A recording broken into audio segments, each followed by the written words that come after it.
गुरुत्वाकर्षण गुरुत्वाकर्षण के नियम साइंस पार्ट 1 10वीं का पहला भाग। इसमें पहला चैप्टर जो है गुरुत्वाकर्षण का नियम दिया गया है। गुरुत्वाकर्षण बल किसे कहते हैं?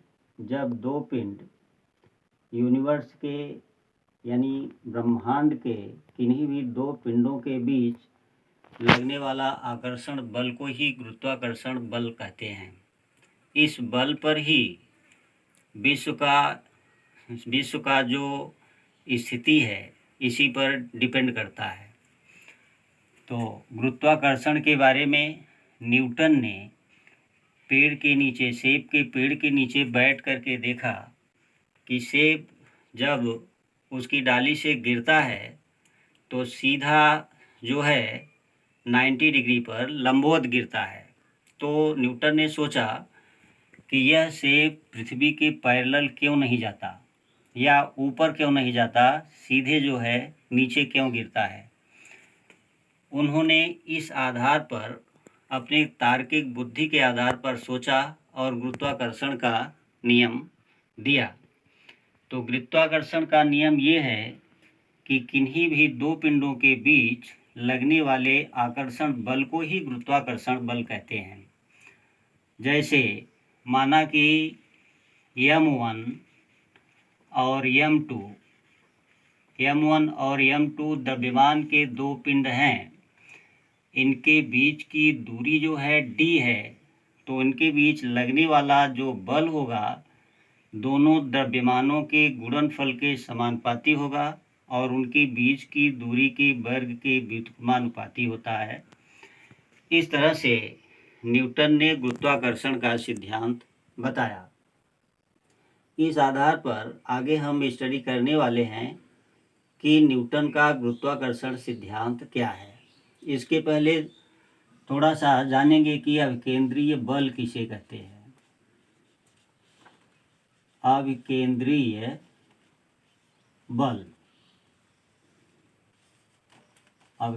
बल या सेंट्रीपेटल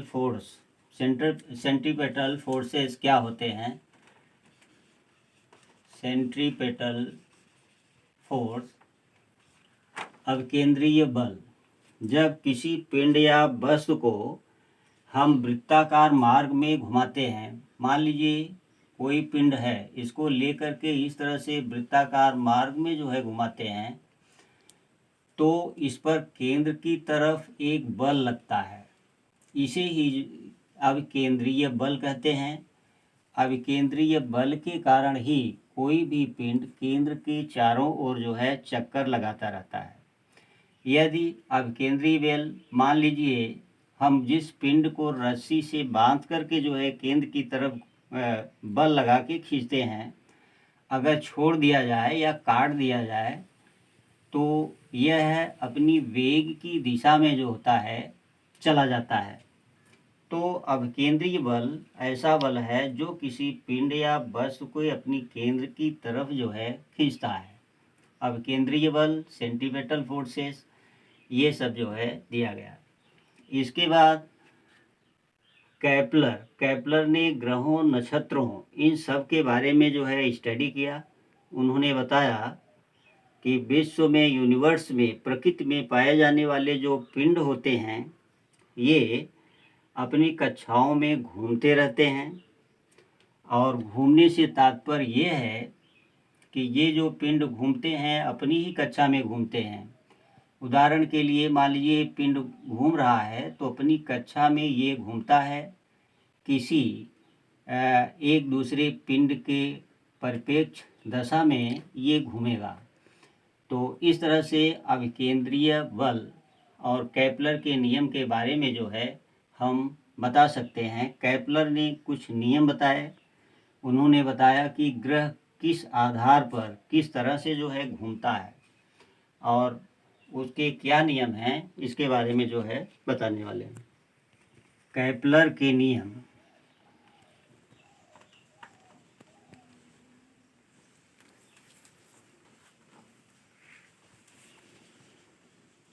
कैप्लर के नियम उदाहरण के लिए उन्होंने बताया, जैसे सपोज करो कि यह सूर्य है उसके चारों ओर से कक्षा में कोई जो है ग्रह घूम रहा है, इस तरह से, इस तरह से दिया गया है।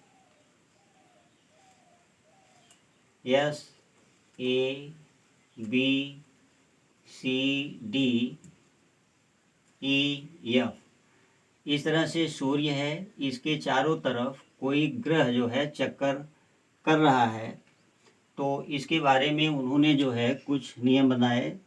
जैसे पहला नियम, ग्रह की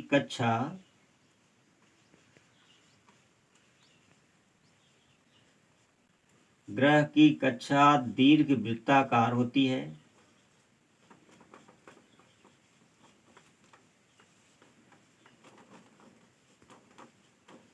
तथा सूर्य कक्षा के नाभि पर होता है।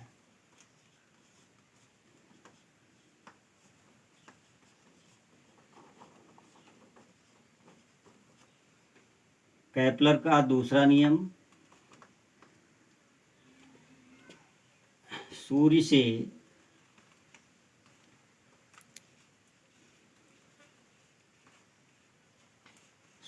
से जोड़ने वाले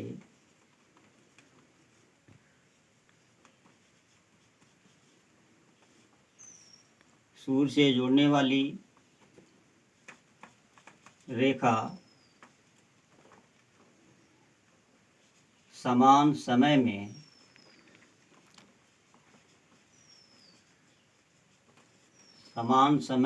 समान क्षेत्रफल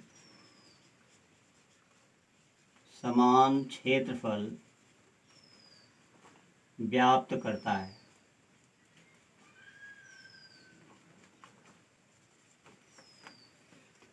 जैसे area of S A B is equal to area of S C D is equal to area of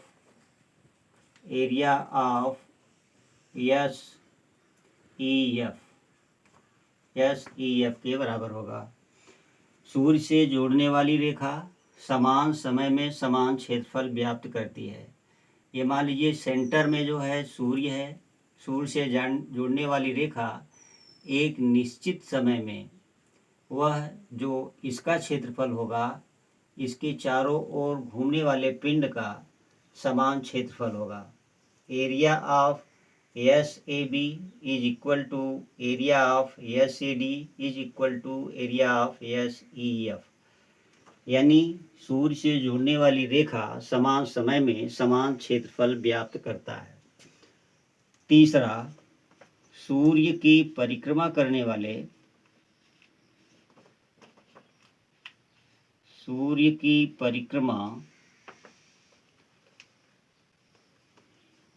वाले ग्रह का आवर्तकाल का वर्ग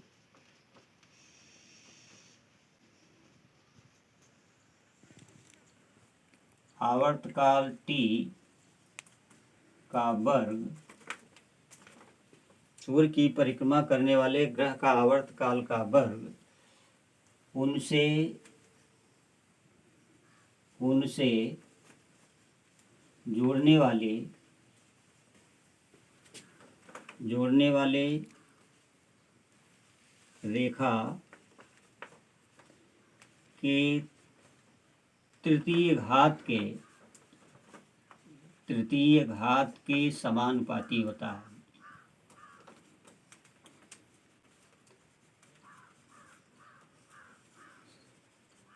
तृतीय घात के समानुपाती होता है। जैसे T square is proportional to R cube, या इसको ऐसे लिख सकते हैं, T square upon R cube is equal to constant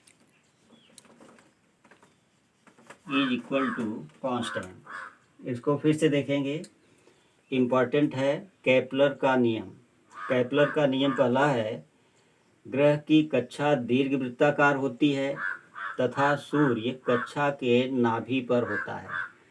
जैसे ये सूर्य है तो सूर्य के चारों ओर घूमने वाले ग्रह जो होते हैं इनकी कक्षा दीर्घवृत्ताकार होगी, यानी दीर्घ कक्षा में ये घूमते हैं। दूसरा नियम है, सूर्य से जोड़ने वाली रेखा समान समय में समान क्षेत्रफल व्याप्त करता है। सूर्य से जोड़ने वाली रेखा जैसे ये है तो समान समय में जो क्षेत्रफल यस ए बी का होगा वही क्षेत्रफल यस सी डी का होगा, वही क्षेत्रफल यस ई एफ होगा। Area of S A B is equal to area of S C D is equal to area of S E F. सूर्य से जोड़ने वाली रेखा समान समय में समान क्षेत्रफल व्याप्त करता है। सूर्य की परिक्रमा करने वाले ग्रह का आवर्तकाल टी का वर्ग उससे जोड़ने वाली रेखा के तृतीय घात के समानुपाती होता है। आवर्तकाल से तात्पर्य है कि सूर्य के चारों ओर एक चक्कर में जो समय लगता है उसी को आवर्तकाल कहते हैं। तो आवर्तकाल का वर्ग उनसे जोड़ने वाली रेखा यानी सूर्य का ग्रह से जो दूरी होगी उसके तृतीय घात के समानुपाती होती है। T square is proportional to R cube, या इसको ऐसे लिख सकते हैं, T square upon R cube is equal to constant. Constant means अचरांक। टी स्क्वायर में जब हम आर क्यूब का भाग देंगे तो एक अचर राशि आएगी।